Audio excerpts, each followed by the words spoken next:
Desde o início do ano estamos estudando um livro. E essa semana eu recebi um pastor aqui na comunidade para bater um papo. E ele estava ressaltando características da nossa comunidade que para ele faz muito sentido. E sendo edificado, né, por aquilo que a gente tem praticado aqui como comunidade. Um dos pontos era a questão de nos dedicarmos expositivamente a estudar os livros da Escritura. Então não são temas aleatórios, cada dia uma coisa, que não é problema, mas se não tiver uma profundidade para entender, fica uma coisa muito solta. E essa dedicação, por exemplo, nós ficamos um ano no Sermão do Monte, um ano, em Mateus 5, 6 e 7. E isso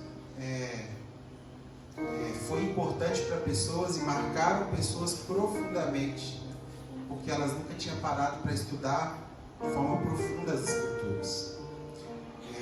Os cultos de domingo, ele tem uma preocupação com o evangelho moral, né, te ajudar a viver mais uma semana, mas principalmente pregar a palavra de Deus, que é o que de fato nos alimenta, nos solidifica.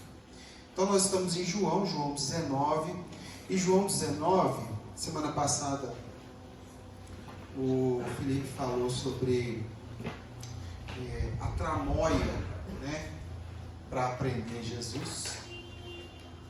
Foi um processo cheio de falhas jurídicas, maquinações humanas, e é uma incógnita, ao mesmo tempo que foi intervenção do homem, foi intenção de Deus antes da fundação do mundo permitir esse Jesus ser preso, julgado, indevidamente, mas julgado, e também condenado. João 19 é a condenação, é o resultado da condenação. Jesus é de fato condenado, é levado para Pilatos leva para Caifás manda para Herodes manda para Pilatos, e ninguém quer assumir de fato o sangue de inocente, o sangue de um inocente. O resultado, existia 3 tipos de pena para um bandido naquela época, e elas tinham níveis de agressão.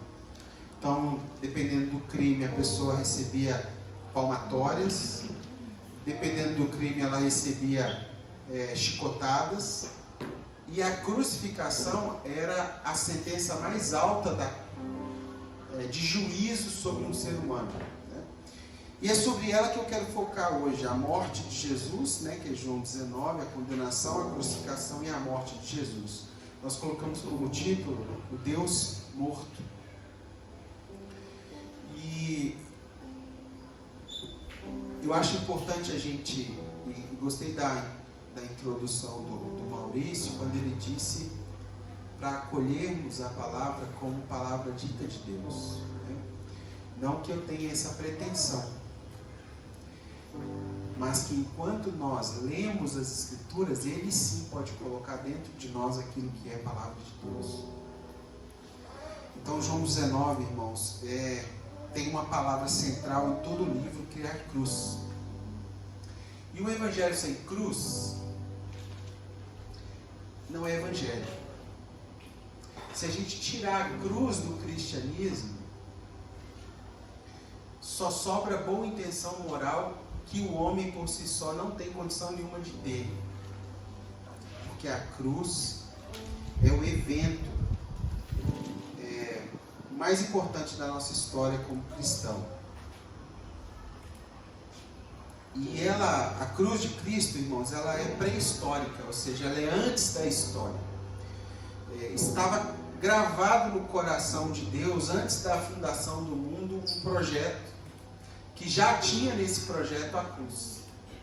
Tem pessoas que acham que a cruz foi uma surpresa para o ser humano. E eu tenho uma frase lá, parafraseando C.S. Lewis, né? Que antes de Deus dizer haja luz, Deus disse haja cruz. como se antes da formação do mundo, quando ele intencionou a raça humana, ele sabia que a gente ia cair e que a gente ia precisar do sacrifício de Jesus, que seria o Filho dele. Então, antes de Deus dizer haja luz, Deus disse haja cruz. O Calvário, irmãos, então não foi um acidente. O Calvário foi um plano divino. Cristo, ele veio para morrer, de fato para morrer. E a morte já estava na sua agenda. Jesus falou isso diversas vezes, né? Quando estava conversando com as pessoas, a missão do meu Pai é essa, eu vim para cumprir isso. E por diversas passagens no livro de João, ele se afirma o Cordeiro de Deus, que tira o pecado do mundo, João 29, e Cordeiro tinha a ver com uma imagem sacrificial, porque anualmente o judeu matava um cordeiro. Então, quando ele diz, eu sou o Cordeiro de Deus, ele queria dizer, eu serei morto. Então, ele é o Cordeiro de Deus, ele é a serpente levantada para a saúde do seu povo. Lembra da imagem que ele parafraseia de Moisés, né? Em João 3,14. Depois ele fala que ele é o pastor que dá a vida pelas ovelhas, ou seja, é o pastor que arrisca a sua sobrevivência em prol de salvar o mundo. Ele também diz que ele é um grão de trigo, que ele cairia em terra e esse grão teria que morrer para que outros tivessem vida. Então esse é o Jesus da cruz. Jesus foi para a cruz não apenas porque os judeus o entregaram por inveja, não porque Judas vendeu ele por 30 moedas, e em um parêntese, 30 moedas era o valor que se vendia um cordeiro mesmo, animal, para o sacrifício em Jerusalém. E Judas vendeu ele pelo mesmo preço. Como se uma ironia do destino ratificasse que de fato ele era o Cordeiro de Deus, né? O Calvário, eu até coloquei na nossa chamada, é como se fosse um drama, né? Uma encenação de redenção de uma humanidade. E muitas pessoas têm pouca percepção do que de fato aconteceu ali. Essa semana na nossa devocional, eu, Bruno e o Luiz, eu falei com o Bruno assim, olha, eu acredito que quando Jesus estava morrendo na cruz, não só aquelas pessoas estavam com expectativa do resultado, porque ele falou, eu vou morrer e depois vou voltar. Então tinha pessoas ali que sabia que fazia parte do plano, mas toda a criação parou para observar aquele sacrifício que reconectaria o ser humano, e não só o ser humano, mas toda a criação a um plano e um propósito de Deus, feito lá atrás por nós. Então o Calvário é esse drama, né? Um drama na concepção da palavra.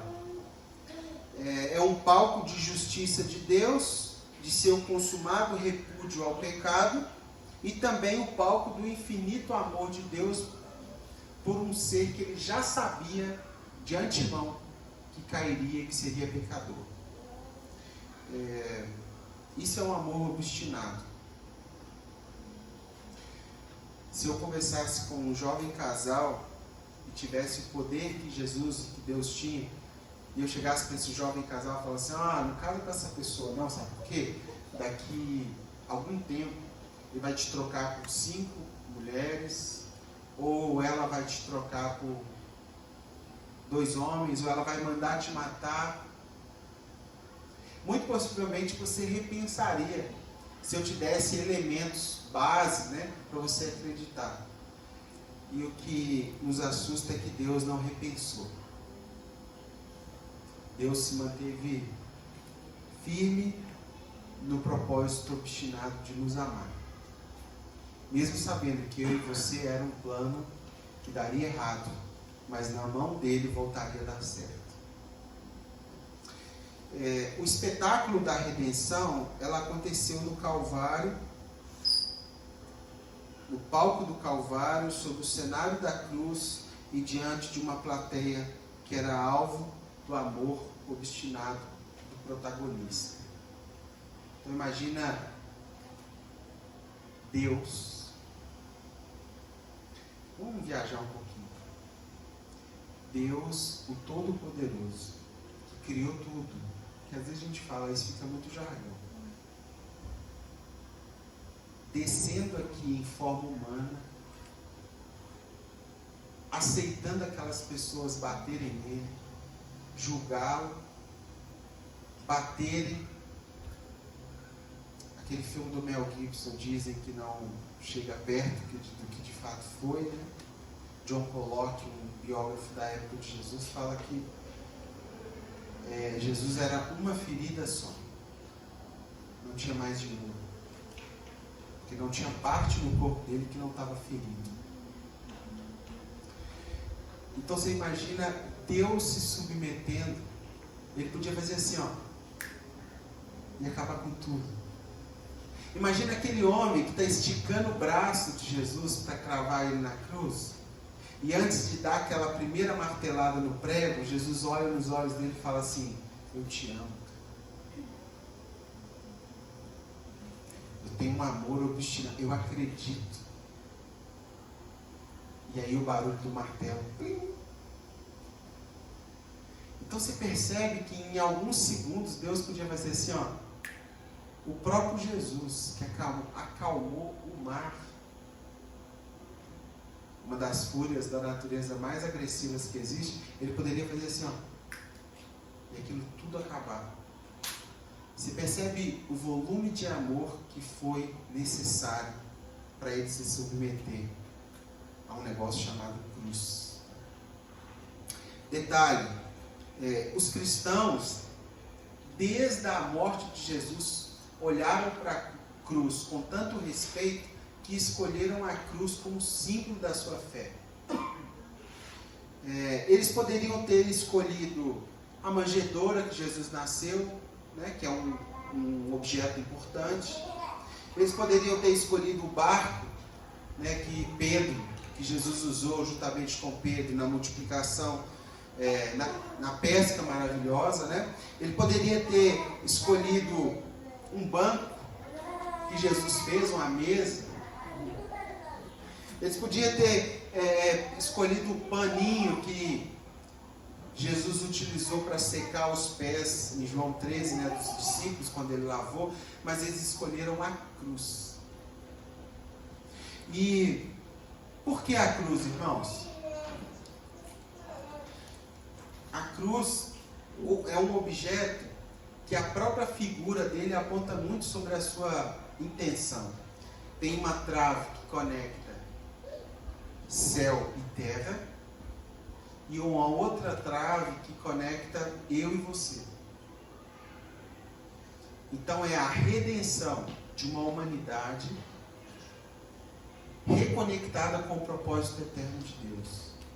Então os braços abertos da cruz significa o alcance de mim e de você, e a trave central, o cumprimento do propósito eterno de Deus, propósito do céu sendo cumprido na terra. Então a cruz desde sempre foi o instrumento escolhido, o objeto escolhido para os cristãos representar o novo nascimento, né? A identificação com a fé cristã, no sentido do Cristo, do Jesus Cristo. Um detalhe: o nome de Jesus não é Jesus Cristo. Cristo é o que ele se tornou ao morrer na cruz. Tem a ver com crucificado, né? O sacrifício. O nome dele é Yeshua, Jesus. O Cristo é porque ele foi crucificado, ele foi abatido, ele foi morto e recebeu esse adjetivo associado a seu próprio nome, que é o cumprimento da sua missão. Não tem nada errado chamar de Jesus Cristo, porque de fato ele foi o nosso Cristo, né?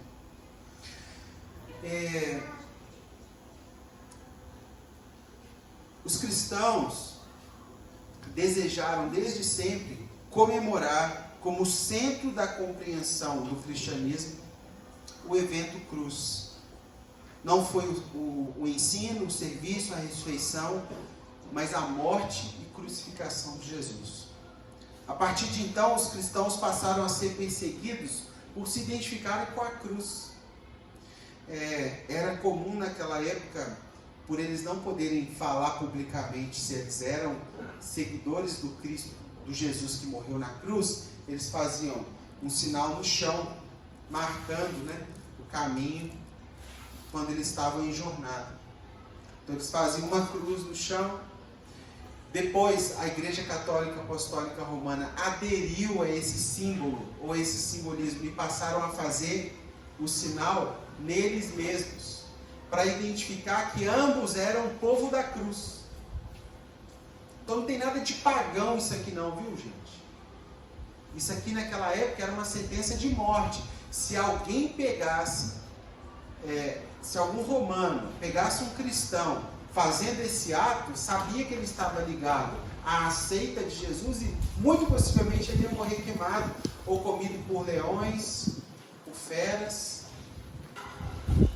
O sinal da cruz é para nós uma advertência para que não nos esqueçamos do que Jesus fez por nós. O problema é que, pela tradição católica apostólica romana, muitos fazem isso sem saber o que significa, né? Fazem como um amuleto de proteção, né? A pessoa faz ali achando que, na verdade, ela está fazendo uma sentença, que se amanhã nós nos tornarmos uma nação majoritariamente muçulmana, se você fizer esse símbolo, possivelmente você vai ser caçado e morto.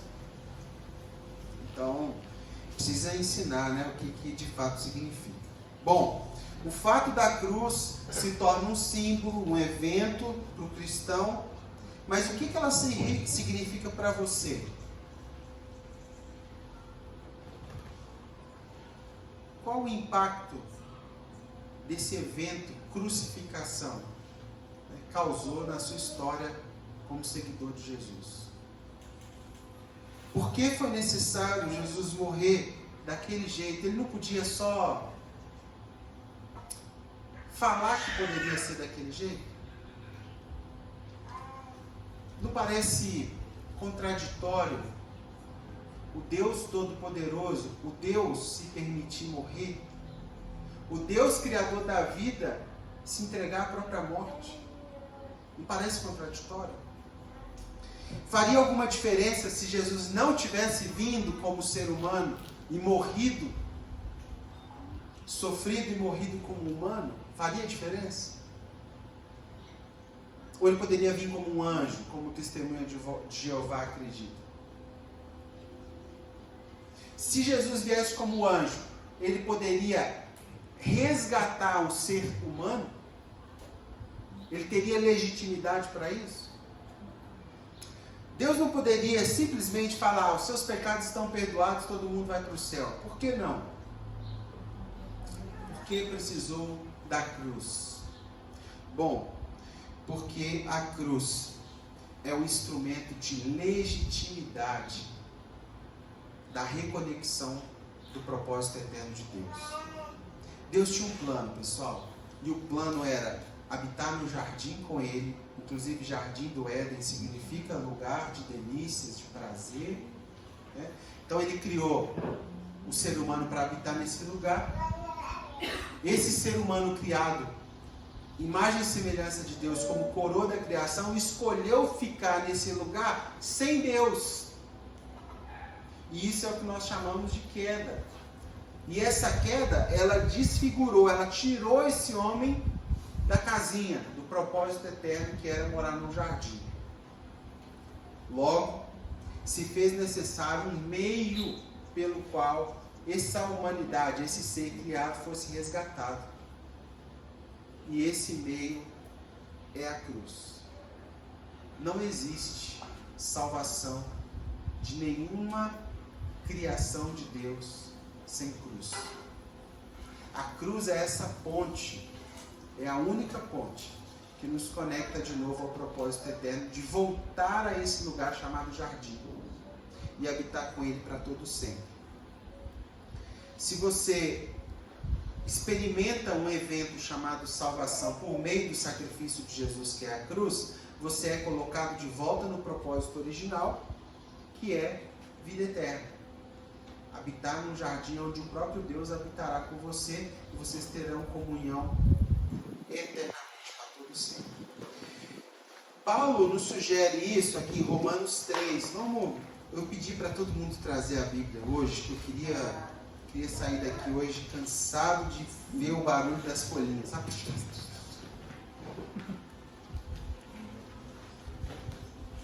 Romanos 3, 21. E é só um parêntese também, irmãos. Eu não sei quantos de vocês é apaixonado por livros, ou pelo livro, né? O livro. Mas muitas igrejas têm retirado esse livro do meio da reunião. E é triste. Porque uma palavra, uma frase que o Espírito Santo pegar aqui, ele pode mudar a nossa vida para sempre. Então, não tire as escrituras da sua vida. Seja um instrumento que mais se toca, né, durante a semana. Qual foi Romanos 3, 21.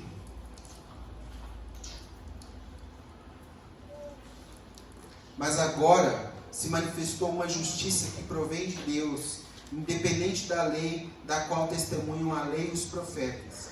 Justiça de Deus mediante a fé em Jesus Cristo para todos os que creem. Não há distinção, pois todos pecaram e estão destituídos da glória de Deus, sendo justificados gratuitamente por sua graça, por meio da redenção que há em Cristo Jesus. Deus o ofereceu como sacrifício para propiciação mediante a fé pelo seu sangue, demonstrando a sua justiça. Em sua tolerância, havia deixado impunes os pecados anteriormente cometidos, mas no presente demonstrou a sua justiça, a fim de ser justo e justificador daquele que tem fé em Jesus. Olha o que esse texto está dizendo.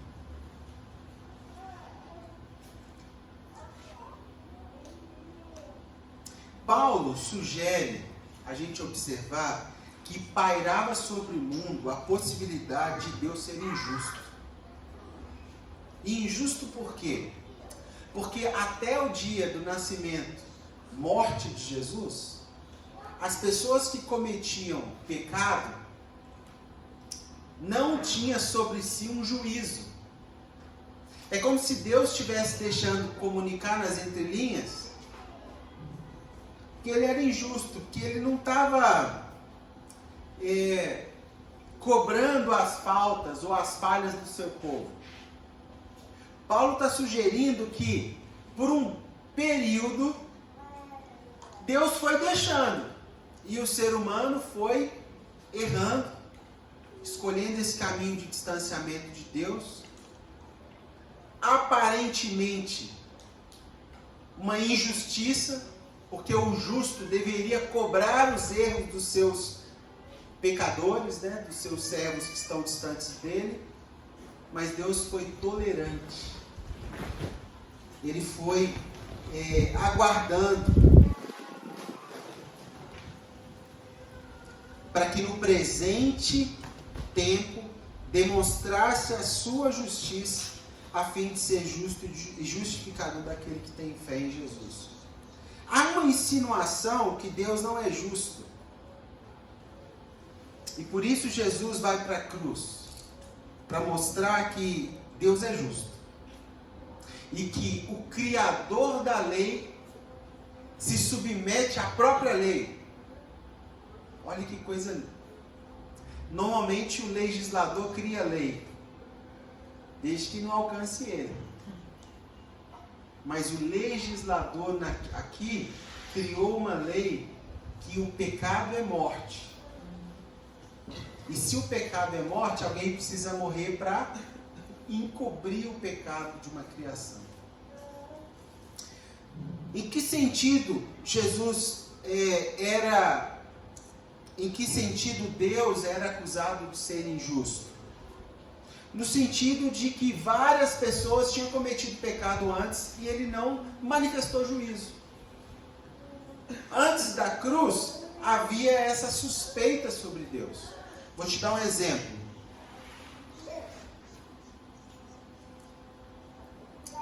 Supondo que o pecado cometido, supondo que Jesus não tinha vindo ainda, não tinha morrido, e o pecado cometido hoje seja o assassinato da pessoa que você mais ama. Qual seria seu sentimento? Se ele não fosse preso e não fosse devidamente julgado, você ia ter um coração pensando assim, é porque a gente tem que ter misericórdia, ou você ia ficar bravo pelo senso de impunidade? Então é mais ou menos isso que acontece. Vou te dar um outro exemplo. Davi, ao ver a mulher do outro, desejou-a na sua própria cama indevidamente, deitou com aquela mulher, engravidou, chamou o marido para encobrir o seu pecado, não deu certo, mandou o marido ficar na frente da batalha, morreu o marido, passou 7 dias, ele assumiu a mulher, encobrindo do povo que tinha feito, até que Natan chega para ele e fala, Davi, Deus está vendo. Natan conta uma historinha lá e põe o dedo na ferida e fala, Deus está vendo. Diz a história que Davi apenas ajoelha e fala, pequei. Pequei contra o céu, contra ti, eu pequei, me perdoa. Sabe o que Deus faz? Perdoa. Agora, é muito legal pensar na perspectiva de Davi. Agora, pensa na perspectiva da família de Urias. O rei, que deveria prover proteção, ele cometeu adultério, roubou a mulher do outro e mandou matar, supondo, o meu irmão. Você acha que essa família viu Deus como misericordioso ou como um Deus injusto? Um Deus que permite impunidades. Percebe isso? Então, nesse sentido, Deus teve profunda compaixão do seu povo até o dia da manifestação de cobrar o preço, de pagar a conta por toda a humanidade, que é o evento da cruz. Romanos 3, 25, que nós lemos, fala que Deus teve a paciência e não levou em conta os pecados cometidos até o dia da cruz. Deus teve muita paciência. Deus escolheu, por exemplo, Noé, mas Noé pecou. Deus escolheu Abraão, mas Abraão pecou. Deus escolheu Moisés, Moisés pecou. Deus escolheu os profetas e vários deles pecaram. Então houve um processo de paciência até chegar o dia do julgamento, onde o próprio Filho de Deus seria julgado. David, mas Deus fez juízo sim, ele matou o filho de Davi. Pior ainda, ele matou uma criança inocente, que não tinha nada a ver com o problema. Não foi ela que pediu para nascer. Ele tinha que ter matado era Davi e deixado a criança viva. Foi Davi que errou. Então imagina a família de Urias pensando a respeito de Deus. O cara rouba a mulher do meu irmão, manda matar o meu irmão e ainda mata o meu sobrinho. Consegue perceber que de um lado muitos olham com misericórdia do que Deus deu para Davi, mas de outro lado uma suspeita de impunidade pairava sobre aqueles que deveriam ser e pagar pelos seus pecados? Então, qual foi a saída razoável? A saída razoável é Deus, no seu propósito eterno, ter um acerto de contas com a criação e com a humanidade. É Deus olhar lá de cima e falar: já tive paciência demais, chegou a hora de eu enviar aquele que vai pagar a conta dos que estão devendo até aqui, dos que estão em débito e dos que irão dever para todo sempre. Isso é a cruz. A cruz é aquele momento que você chega no mercado e quanto que eu estou devendo? Você paga o que está devendo e ainda deixa um crédito para que, se você dever um dia, já esteja a conta paga. Mais ou menos isso. A cruz é o acerto de contas com o pecado, com a justiça e com o juízo. Deus aplica a lei a Ele mesmo para disponibilizar para todos nós, antes, hoje e para sempre, o perdão de Deus. Percebe isso? Que se tirar a cruz não sobra nada? Sem a cruz do Calvário, havia essa sugestão de um Deus injusto. Mas Deus é justo porque exigiu o cumprimento da lei por amor a nós sobre Ele mesmo.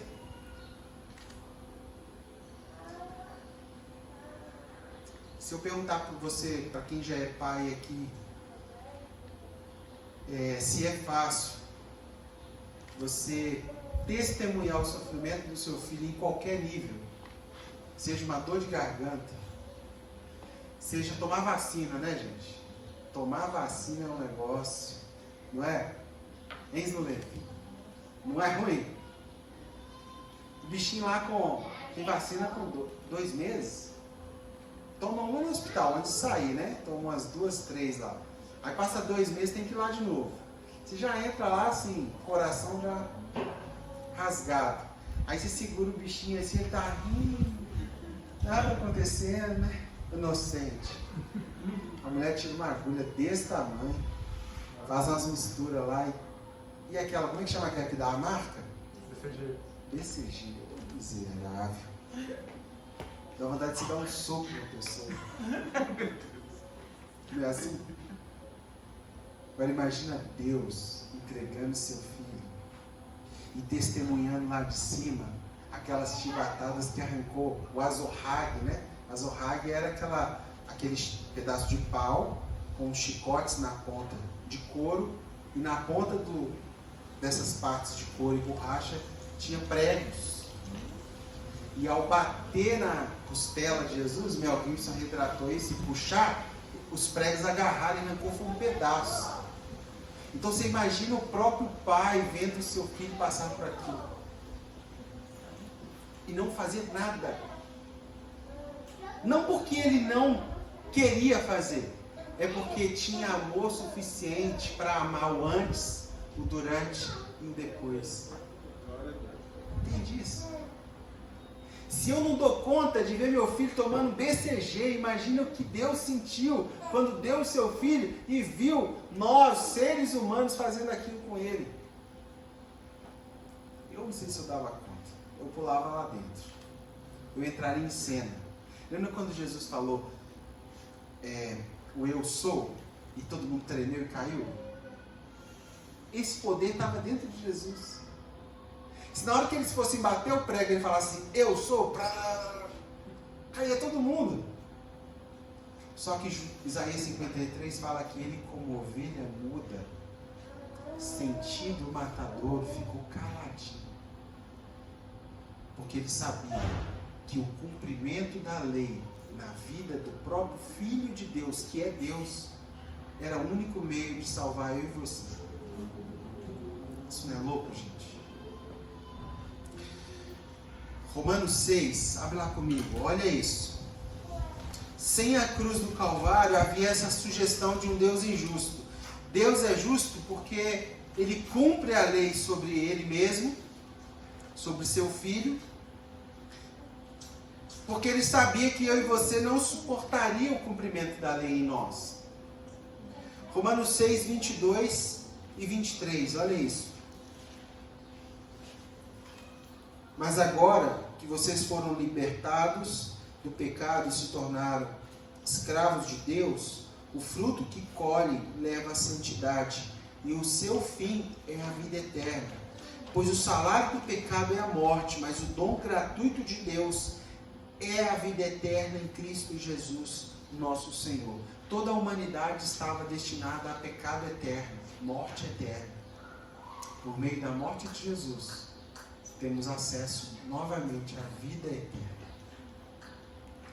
Ele nos permite um novo estilo de vida,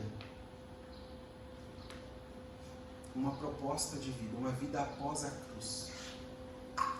Por isso que eu falei que quando o homem pecou no Éden, toda a criação caiu.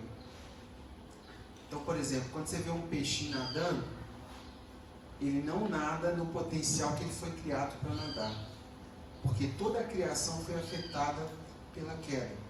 Quando Jesus voltar e restaurar todas as coisas, até o potencial criativo ou criacional de cada ser que Deus criou será potencializado. Então é mais ou menos o seguinte: quando Jesus está morrendo na cruz, até aquela plantinha que está nascendo para observar e falar: a minha vida depende daquilo. Quem diz? Porque a cruz é a reconexão do propósito eterno de Deus com a criação, não somente com o ser humano, mas o resgate de toda a criação. Não é isso que Romanos fala? A criação aguarda com grande expectativa. Que criação? Não é criação ser humano, é criação toda. Assim como quando você vê uma rosa, você plantou lá no seu jardim uma planta e aí ela dá fruto, ou ela dá uma flor. É como se quando ela abre, ela tem um motivo pelo qual existir, que é embelezar, né? Mostrar a criação de Deus. É como se ela desse bom dia para a nova vida em Cristo pós-cruz. Toda a criação foi reconectada com o propósito eterno a partir da cruz. Olha em 1 Coríntios 15. 1 Coríntios 15, 55.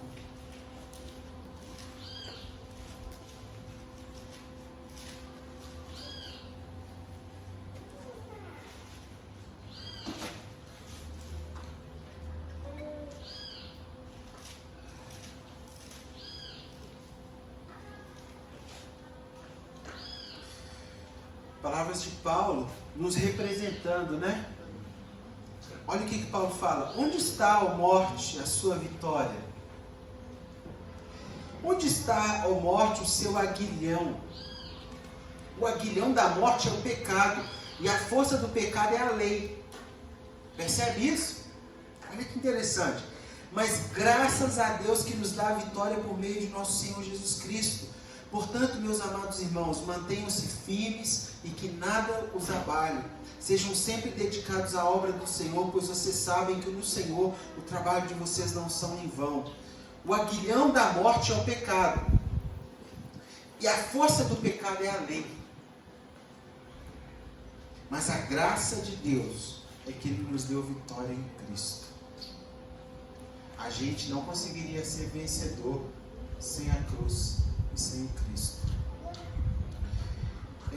A palavra aguilhão tem a ver com uma arma letal, ou seja, uma picada, né? Onde está seu ferrão. Sabe a ideia da... como é que chama aquilo? Abelha, né? Escorpião. Se te picar, ele tem um veneno mortal. Ele tem uma arma letal ali de defesa. Mas que se ele te atacar, ele te mata, não é? A morte tinha essa arma, e essa arma se chamava lei de Deus. Deus falou que o pecado é morte, e para restaurar essa conexão de morte que o próprio homem escolheu, ele precisava morrer. E com a morte e ressurreição de Jesus, Paulo vai falar: onde está a sua arma letal? Onde está seu aguilhão, ó morte? Onde está sua vitória? Quem viu Paixão de Cristo? Todo mundo, né? Vê hoje à tarde de novo. Sabe aquela hora que Jesus está preso na cruz, ainda agonizando, ele não tinha morrido ainda? E aí o diabo, aquele cara que faz o diabo, passa atrás assim, olhando para a cruz, dá um sorriso e faz assim, tipo assim, ele achou que ele ia vencer. Lembra dessa cena? Lembra da cena Crônicas de Nárnia, quando o leão vai para a mesa de pedra? Aí os demônios lá, aqueles bichos feios lá, começam a... ele achou que ele ia conseguir. Porque a cruz, ela tinha um mistério tão profundo que Deus tampou esse mistério dos opositores que imaginavam que morte era fim. Só que morte era o aguilhão do pagamento da lei para a vida e não para a morte eterna. Só que Satanás não sabia disso. Satanás achou que se matasse Jesus, ele matava o Salvador do mundo, mas a morte de Jesus era a salvação do mundo. Glória. Entende isso? E isso é um privilégio, irmãos. As pessoas têm que entender que só existe vida pós-cruz. E a cruz é a porta de entrada para a vida e não para a morte.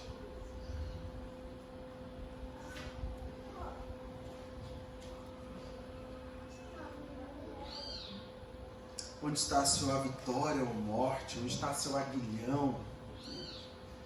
Já que o castigo que nos traz a paz estava sobre ele, e pelas suas pisaduras. Pisaduras é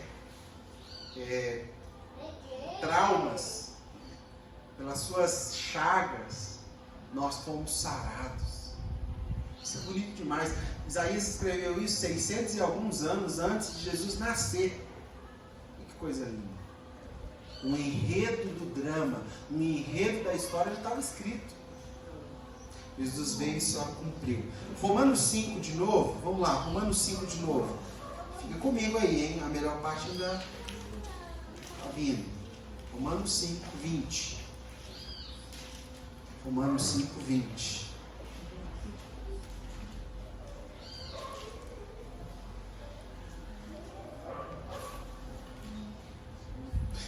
Quando eu leio esse texto aqui, imagina um tratado de alguém mastigando para você. Sabe as aves que têm filhos pequenos que não conseguem mastigar?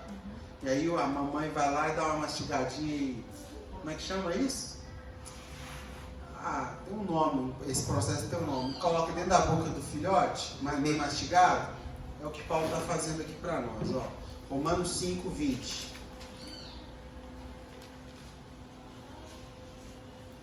Regogita. 5:20. A lei foi introduzida para que a transgressão fosse ressaltada. Presta atenção. Mas onde aumentou o pecado, transbordou a graça, a fim de que assim como o pecado reinou na morte, também a graça reine pela justiça para conceder vida eterna mediante Jesus, o Cristo, o nosso Senhor. Que diremos então? Continuaremos pecando para que a graça se aumente? De maneira nenhuma. Nós, os que morremos para o pecado, como podemos continuar vivendo nele? Ou vocês não sabem que todos nós que fomos batizados em Cristo Jesus, fomos batizados em sua morte? Portanto, fomos sepultados com ele na morte por meio do batismo, a fim de que assim como Cristo foi ressuscitado dos mortos mediante a glória do Pai, também nós vivamos uma vida nova. Se dessa forma fomos unidos a Ele na semelhança da sua morte, certamente o seremos também na semelhança da sua ressurreição. Pois sabemos que o nosso velho homem foi crucificado com Ele, para que o corpo do pecado seja destruído e não mais sejamos escravos do pecado. Pois quem morreu foi justificado do pecado. Ora, se morremos com Cristo, cremos que com Ele também viveremos. Pois sabemos que, tendo sido ressuscitado dos mortos, Cristo não pode morrer outra vez. O que Paulo queria dizer aqui, irmãos? Que toda vez que você peca, você zomba do preço que Ele pagou para você ter vida sem pecado. Toda vez que você peca, você considera que o que Ele fez não foi suficiente para você entender que a proposta é nova vida em Cristo. Pastor, mas eu vou pecar, né? Eu sou pecador. Sim e não. Você vai tropeçar não voluntariamente. O que ele está dizendo aqui é obstinação pecaminosa, conduta consciente, pecadora, pecaminosa. Ele está falando, olha, Cristo não pode morrer outra vez. Por quê? Porque se você está zombando da cruz e vivendo de forma dissoluta, não reconhecendo o valor da cruz, tecnicamente vai ter que voltar e morrer de novo pelos seus novos pecados. E ele não pode fazer isso, porque o ato dele é para todo sempre, antes, hoje, para todo sempre. Cristo não pode morrer outra vez, a morte não tem mais domínio sobre ele, porque morrendo, ele morreu para o pecado uma vez por todas, mas vivendo, vive para Deus.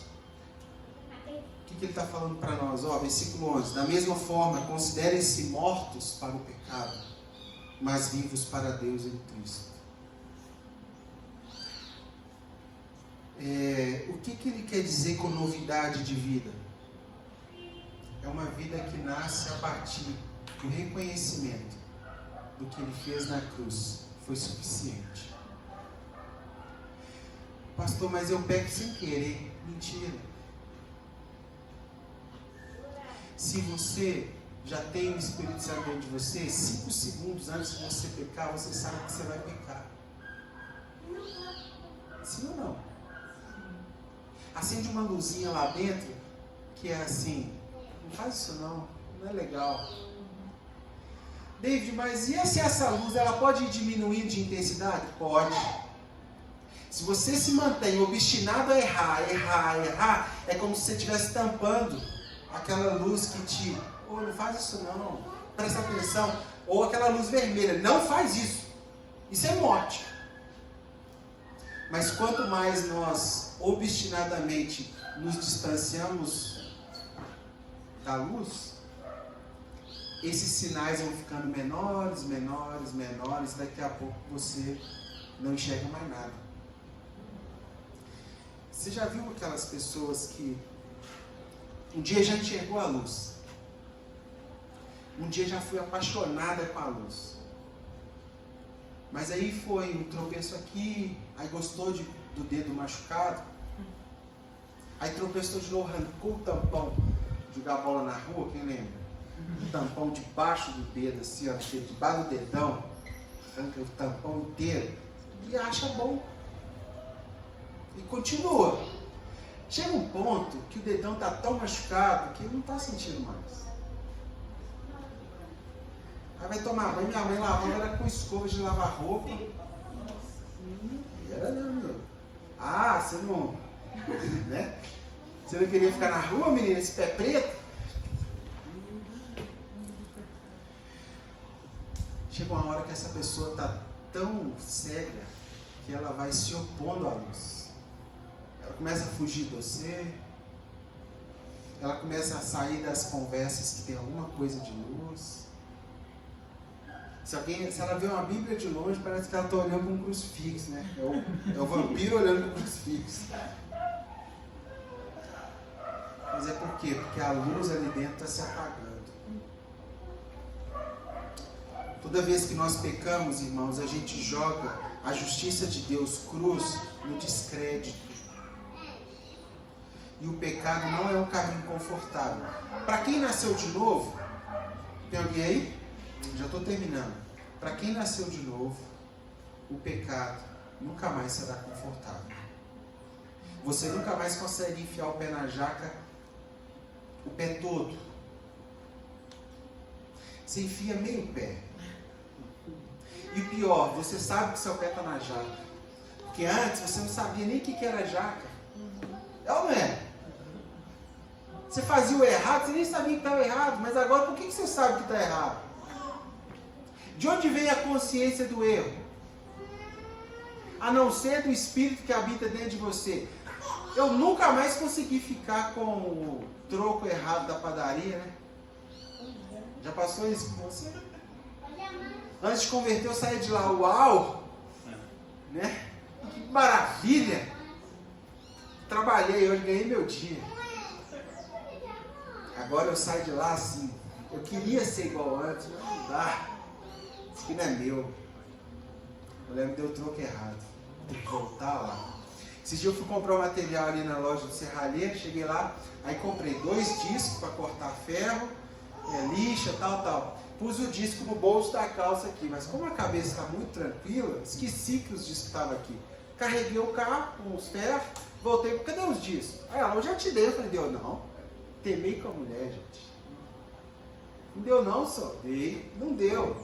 Ela, eu te dei, mas tudo bem, eu vou te dar de novo. E deu mais 2 discos. Beleza, cheguei no galpão, descarreguei o carro. Quando eu bato para pegar a chave, os discos lá. E eu morto de cansado no sol, vou ter que voltar lá agora para ver eles. Eu podia ficar com 4 discos, né, gente? Mas meu pé não encaixa mais na jaca do jeito que ele encaixava antes. Porque alguma coisa mudou. E essa alguma coisa se chama cruz. Entende isso? Não tem jeito de você ser um cara obstinado, uma mulher obstinada com a jaca. Porque seu pé não vai encaixar. E pior, você vai saber que seu pé está na jaca. Não, o cara era mulherengo, sabe? Que negócio assim. Perdido. Aí tem um evento salvação e cruz na vida dele. Nunca mais. Não presta. Ele pode até se achar, mas na prática não funciona. Ele não se sente bem, ele adoece. Só dele imaginar, ele já se condena. Jesus falou que o pensamento, intenção impura, né? Pecado. Finalizando. E por que isso acontece? Tiago vai falar que o Espírito Santo tem ciúmes. E ter ciúmes significa não te dividir com nada nem ninguém. Você não precisa ser de alguém para ser já de autoestima e valor. O Espírito Santo tem ciúmes de você. E é por isso que você não consegue. É por isso que ele está nos constrangendo. É como se os olhos de Deus estivessem constantemente nos seus filhos. É o ambiente que você chega com seus filhos pequenos, solta eles para brincar, mas você fica ali, ó. É mais ou menos isso. Deus está em constante olhar para nós. Efésios 3,17, estou encerrando.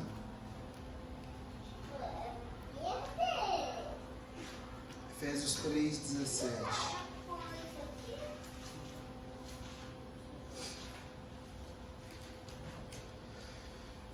Oração de Paulo por nós.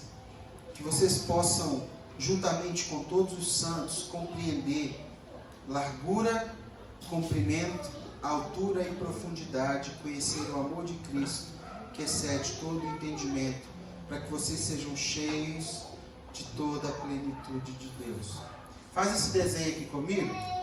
Altura, comprimento, largura e profundidade. O que Paulo estava falando?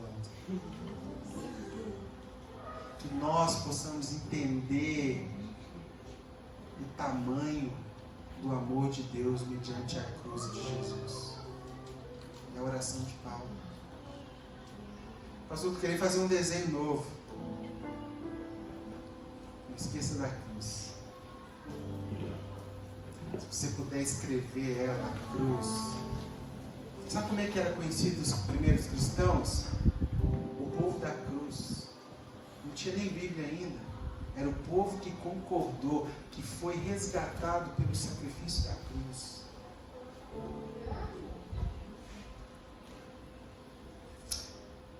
Não sei como está a sua história, como você está vivendo os seus dias.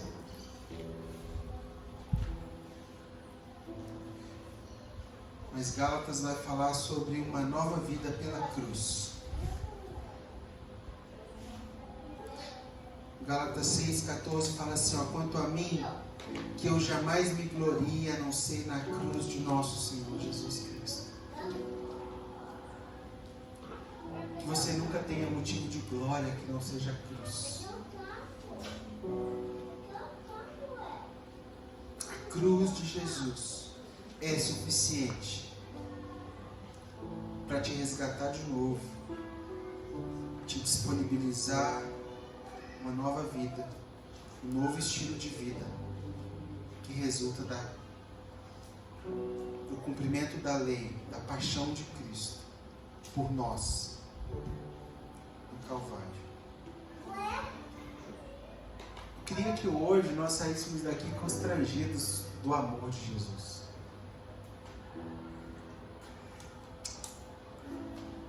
É algo que, eu conversando com a Rebeca ontem à noite, é difícil da gente entender.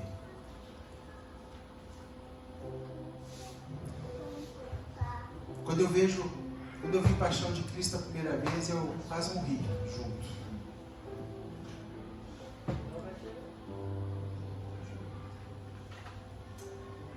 Mas aquele olhar de Jesus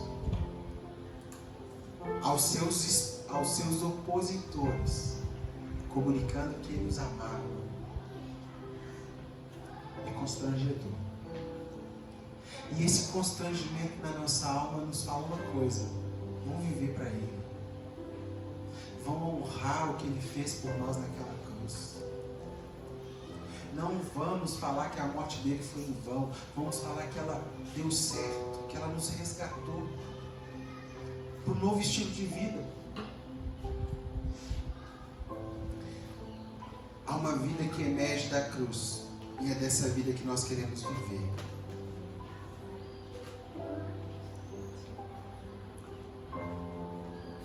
Jesus, no final da sua caminhada, olhou para os discípulos e falou: se você quer andar comigo, assim como Deus pegou a sua cruz, pegue a sua cruz e siga-me. Pegue os seus dilemas, suas batalhas, seus problemas, suas dificuldades e vem comigo, que eu vou te ajudar. Essa é a minha oração hoje. Que nós sejamos uma igreja marcada pela cruz, apaixonada pelo que Deus fez ao seu Filho da cruz, e que a cruz não seja em vão, irmãos. Pastor, eu estou em pecado. Confesse para Deus. A palavra diz que você, confessando a Deus, é perdoado.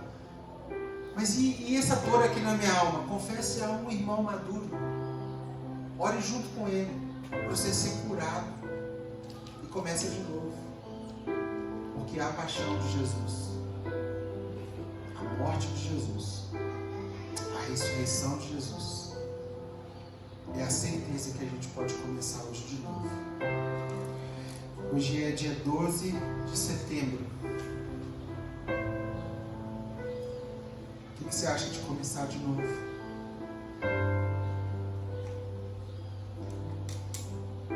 Tô vendo aquela série Suits, tô no finalzinho lá. Tô na temporada 9. Aí o cara cometeu um crime. Um advogado, ele facilitou pro cara ser preso. E quando o cara foi preso, não por vontade dele, o cara foi morto na prisão porque ele pôs o cara lá. E ele carregou essa culpa anos. E aí chegou um momento na série que ele queria uma redenção da sua alma. Sabe o que ele fez?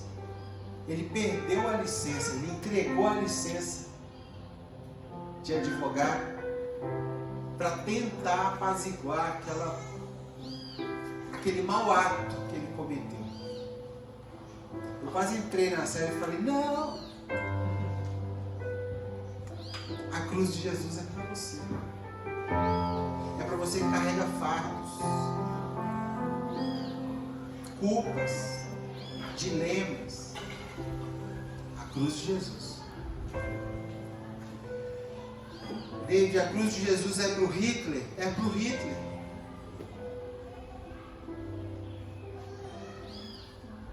A cruz de Jesus é suficiente para pagar o preço de todo e qualquer pecado. Não há nenhum pecado da criação, da raça humana, que a cruz não seja suficiente. Amém? Quais são os seus pesos? Quais são as suas escolhas que precisam ser refeitas ou recomeçar? Olhe comigo e peça mais uma oportunidade para Jesus. Pai, eu quero representar os meus irmãos e representar o meu coração em reconhecimento da tua cruz. De fato, ela é um grande mistério, ela é um mistério que ultrapassa a minha forma de entender. Mas eu sei que ela é a única ponte que me liga ao sentimento de vida e vida eterna. E é nesse lugar que nós, como a tua família, queremos estar.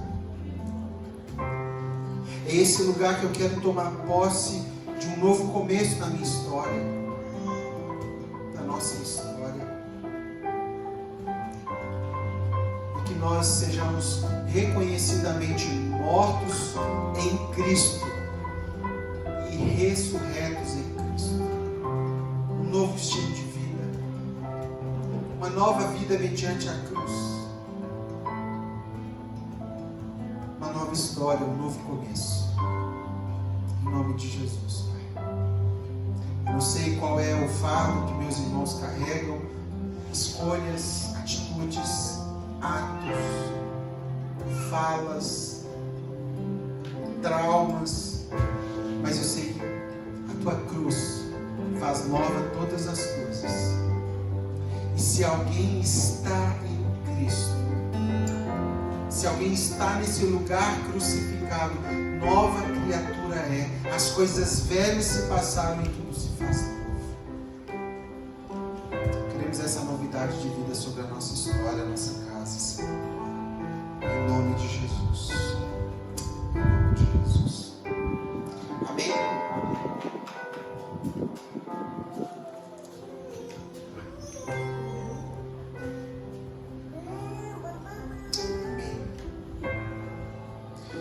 Posso disponibilizar esse pequeno estudo que eu fiz. Hoje eu não me vi, eu não me percebi bem compreendido.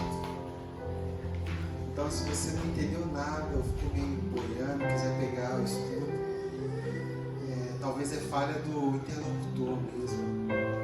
Me peça que eu vou te mandar, tá bom? Com 4 folhas eu não consegui falar uma folha, porque tudo perde. Irmãos, nós estamos, essa semana, graças a Deus, conseguimos resolver nossas pendências lá no Itaú, no banco, cadastramos a nosso Pix, né? E queremos como prática, sonhamos com isso, um dia nós nem falávamos mais disso. Esse é o nosso objetivo. Um dia a gente nem precisar mais, irmãos, nos ajude, mas a gente tem para ajudar. Então, se você quiser ofertar ou dar o seu dízimo, já temos essa possibilidade. Pode procurar o Luiz ou abrir, temos a chave lá.